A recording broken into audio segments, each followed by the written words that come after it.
Keep the sun off your a neck sun offer. Or gnats. So, You can wear it for the gnats too. oh yeah, the bugs. For the bugs. You should have your own show like a, Yeah. that's neat. You ever see that guy that, you know, I think we'd be ooh, pine tree. That's neat.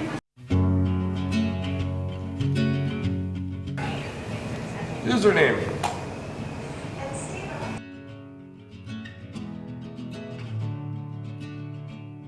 So when you come into here, it's going to ask you a couple questions. It's going to ask you if you're a resident or non-resident. Obviously, I'm a non-resident.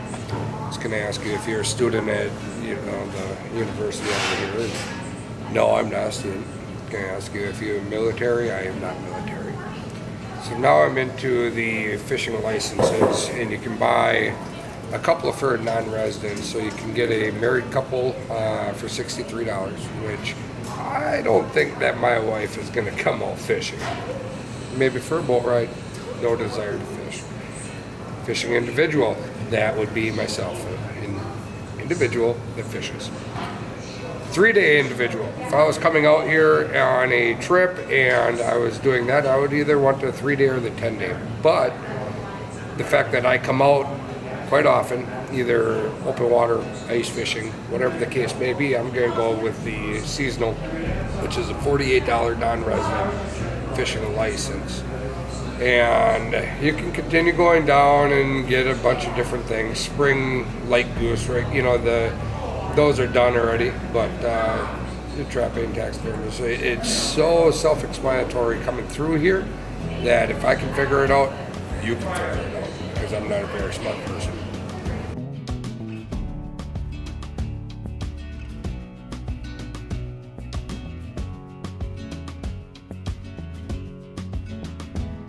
Gonna be shore fishing today, and just a couple of things that I'm gonna do, a couple run through, you know, just a couple of different things. You can take anything, you want some substance to it, you want a little weight to it, not much size to it this time of year. A lot of those minnows are still a little smaller. Breeding season just came through, so you know you're gonna do a lot of these. So if you're shallower water, smaller lip on it. Deeper water, the bigger lip, you know, so you're gonna cast it out, and you have a couple of different options. You can either twitch it back in, or you can do a steady retrieve. So you're gonna whip it out, steady retrieve, or twitch coming back. Oh, what these are, it's a rip jigging. So when you're down, I'll show you the ones that I have, you know, that I'm gonna fish with, is when you twitch it, it scoots one side. But if you pause enough, it'll switch directions and dart the other way.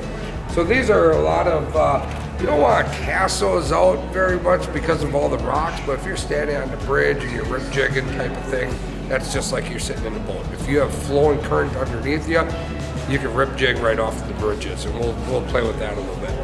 Here's another thing that a lot of people, they don't even think about is blades or spinning glows or wings or anything like that. If you have moving water, if you have a current coming through these bridges or whatnot, you could actually take a 3-way swivel, tie that drop shot on the bottom, 3-way swivel up in a crawler harness, and do it just like you're trolling.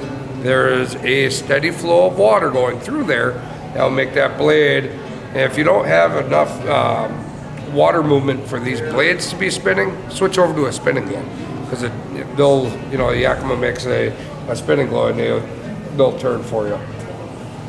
You have paddle tails, mimic minnows, stuff like that. So these here are another thing from shore that you're gonna do. You're gonna take these, tie it on, cast it, and again, you can either do a steady retrieve or you can do a pop. So when you cast it out, let it sink to the bottom, rip it up, reel down the slack. Rip it up, reel down the slack. I always try to keep that taut, that line taut when you're doing that. Or not Northland.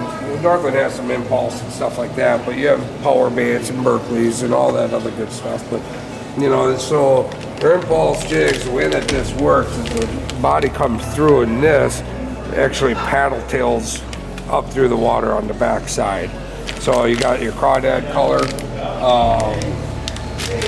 That's always a good one. later fall. Blue, obviously, if you look at minnows, every minnow has blue in it. You know, the shimmy has a blue, black, some vibrant colors. If you're into some murkier water, you get into the chartreuses, stuff like that. Hi, buddy. You want some action? You want attention, huh?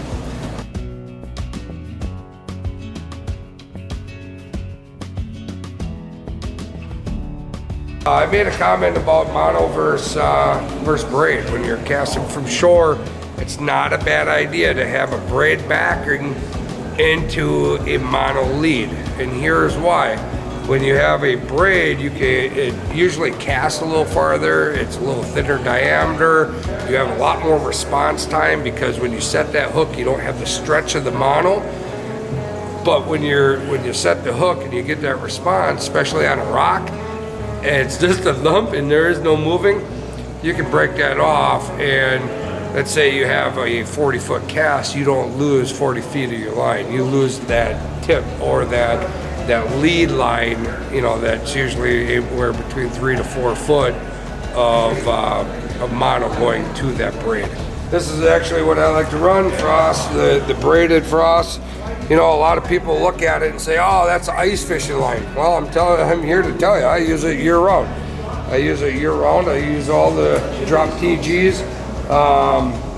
Those things have become a staple because of the weight, but yet the profile. You know, it's a tungsten jig, so that profile allows it to drop faster without the bulkiness of the weight going up. So let's say, you know, you get into this jig right here, which is a 3/8 ounce, and if you're going to a 3/8 ounce regular lead-headed jig, it's a big jig, you know. So the profile is down. I like that pink, I like the blue, the fire tiger, the black, all that. So variety of different things. Let's go play.